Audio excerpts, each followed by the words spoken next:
talk to you today about what I do, which is blogging. And I think it's a subject that is worthy of note and worthy of learning a little bit about. Until about September last year, I probably knew as much as the average Joe did about this sort of thing and how it can work and what it can do, which is really, I knew very, very little. So since that time, I've learned an awful lot. I've run this blog now for a little while. It's had its ups and downs, but it's going pretty well, to be frank. And I understand, in some ways, the flexibility and the power of blogging. And I thought it'd be quite an interesting thing just to share a few ideas about that with you. Really looking at how I started it, where it came from, some of the tools I use, and some of the social media support stuff I do. And look, it might be something you might want to do. It might be something you've been thinking about. And if it's of use, then great. And you can find out a little bit about how Biz Network Guy comes together and what it takes to keep this thing going. So hopefully you'll enjoy what you see today. I'm going to use a system to start with called ScreenFlow, which allows me to show you what's happening on my computer. And I can talk and you can hear what's going over the top, so you're not going to have to look at my ugly mugshot for too much longer. And I'll be showing you a lot of software and different things and tools that you, you know, in part or in full, you might find very useful to your blogging life or your business or whatever you want to do. Okay, hope you enjoy it. Cheers. Going right back to the start, the rather smiley looking lady you see is a girl called Jennifer Sheehan. She thanked me for saying girl, I'm pretty sure. Jen is a great friend of mine and our family, and she runs a company called FB Ads Lab that you can see in the background here. And some time ago, Jennifer, we went to visit in Australia, and she was just getting into pay-per-click and a few bits and bobs, and I found what she had quite interesting, and but I wasn't in much of a position to do anything about it at the time. And we had a look at some suggestions she made, and I think from a marketing point of view I had sort of an interest in what Jen was doing, but really not the time and the inclination to do it. Now that all changed at the back end of last year, and with the technology we have, it's a wonderful thing that you can just call somebody up on Skype in Australia and it doesn't cost you anything for a 2-hour conversation.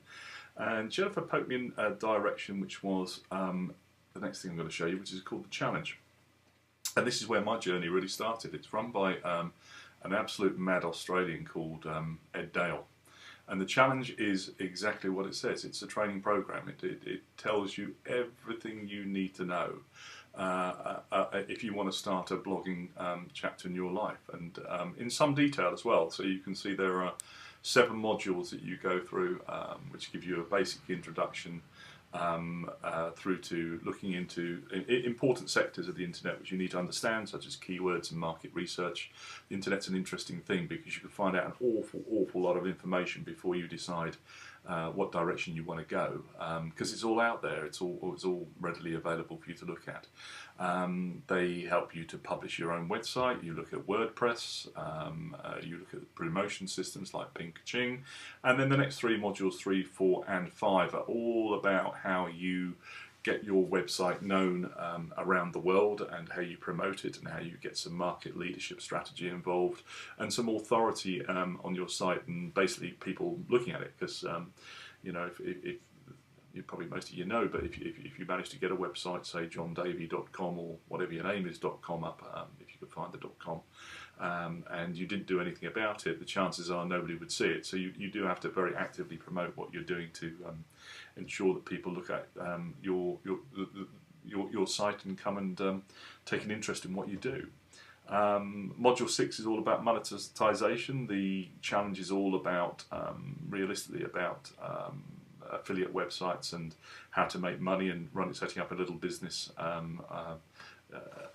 with the internet in a very basic format. Module 7 is an important sector within that industry, which is about making a decision whether you keep the site going or not, if it's making money or not.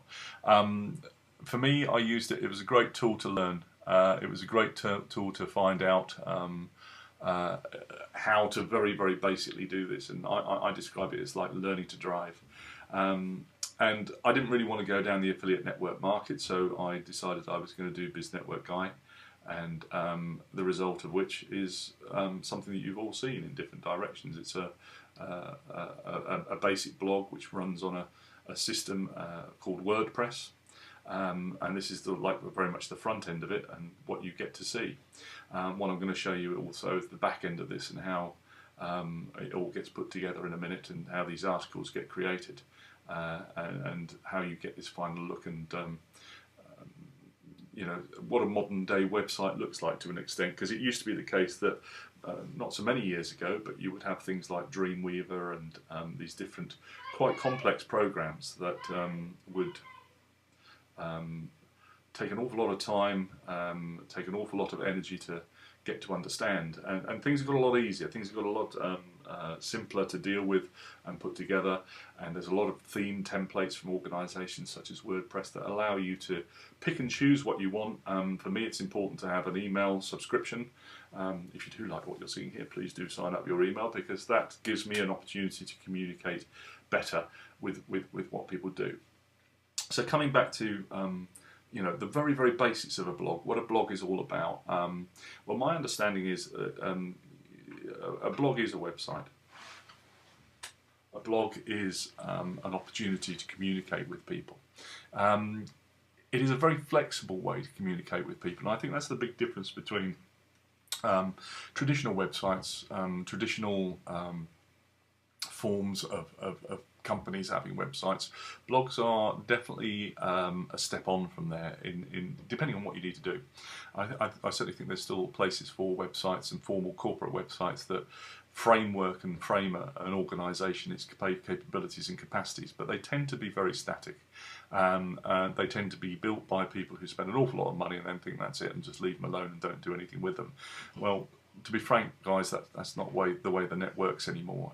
If you don't communicate, you're not making the best of what you can do. And I think this is where blogs come in, because they allow you to really communicate at your whim and whenever you want to with the people around you. So anyway, there's Biz Network Guy.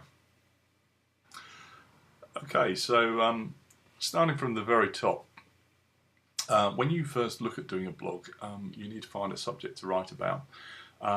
My advice, very, very simply, would be to find something that you like, find something that you enjoy, and because that makes it something that is sustainable and that you can keep writing about, and sort of have endless content. And content is the most important thing. How rich you can make something, how much you can personalize an item and make it work.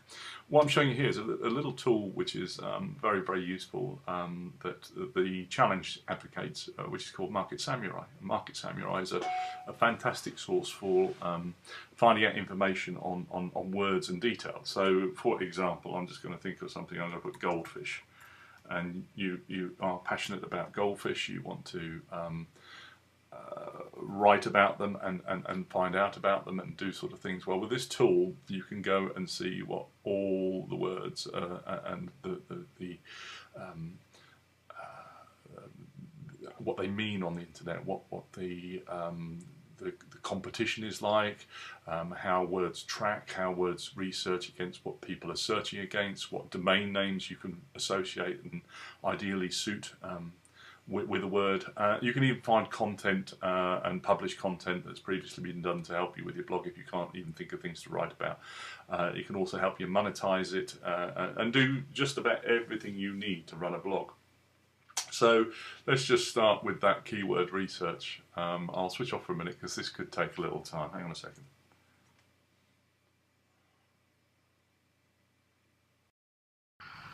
Okay, so now you can see with goldfish there are a number of words that have come up that Google comes up with searches for.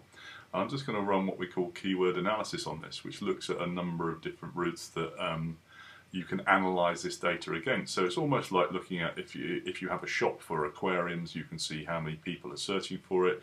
You can see how close the matching words are to your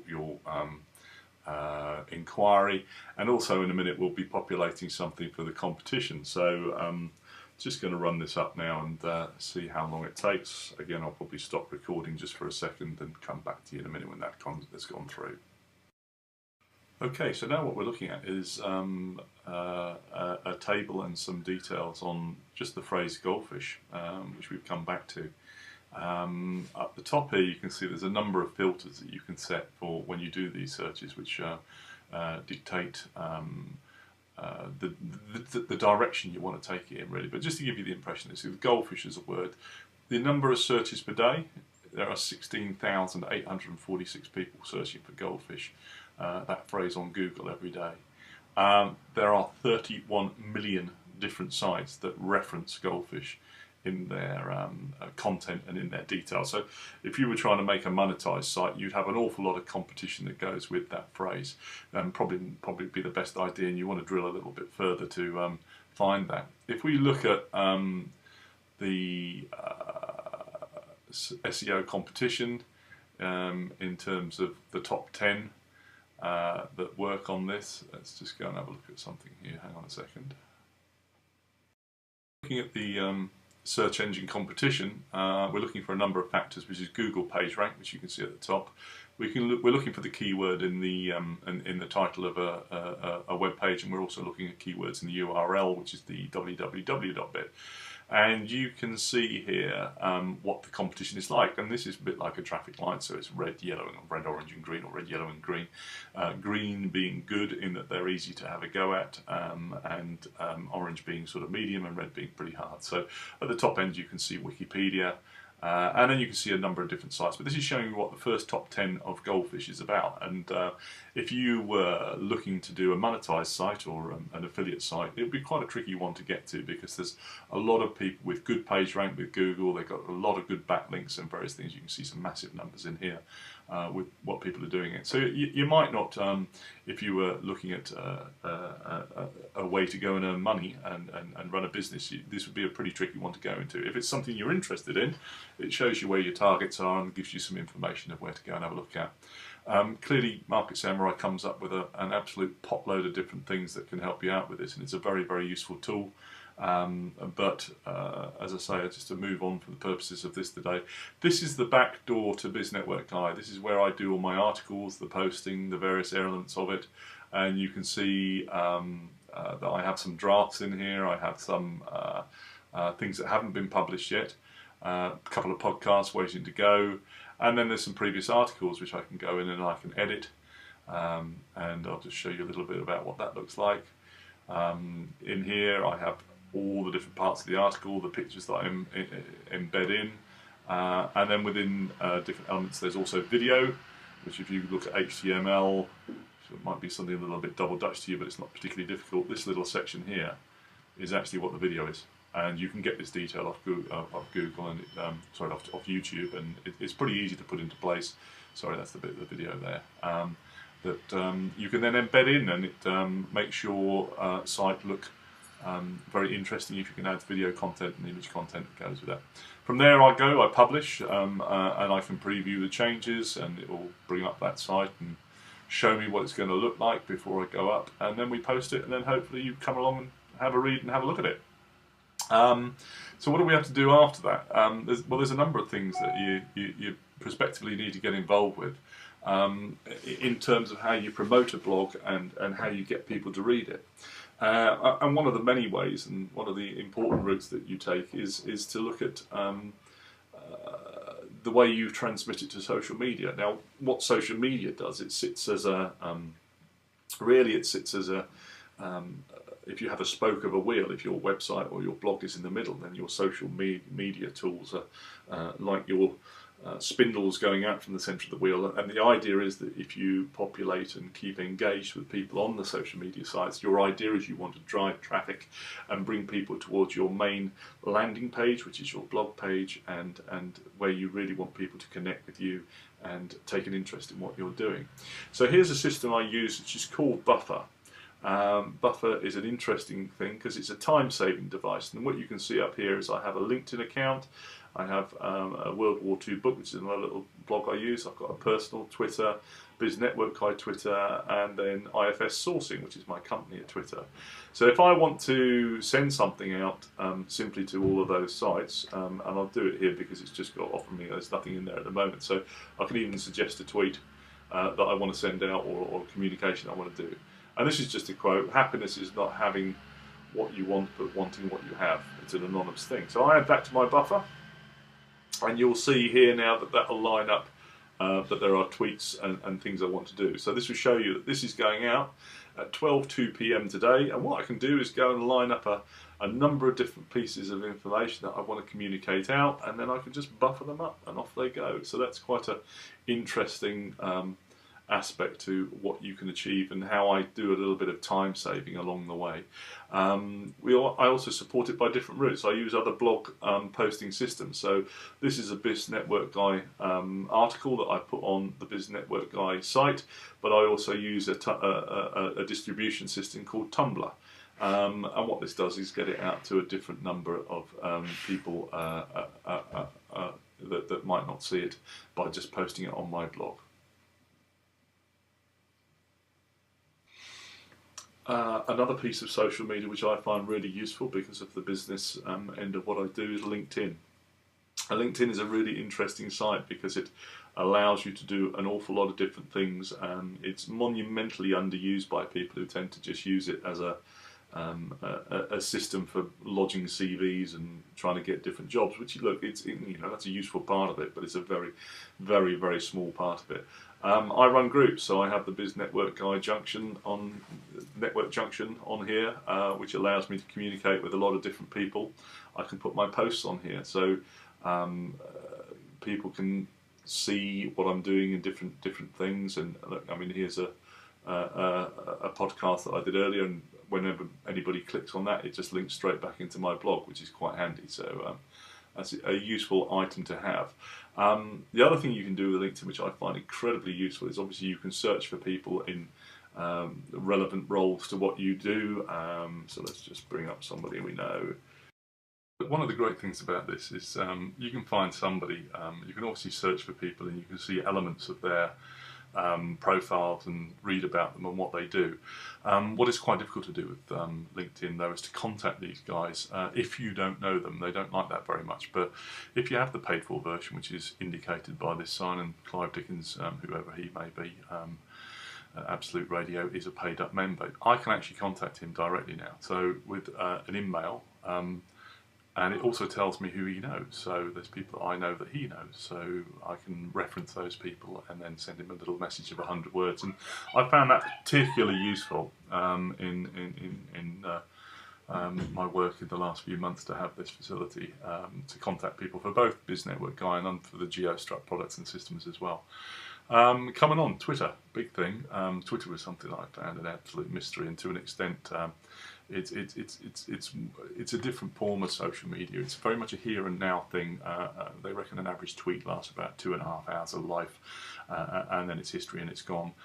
You get some people who tweet quite remarkable numbers of things, like here's Brad, who's somebody I did a podcast with last week. He's got 106,000 tweets. He's got about 7,000 followers.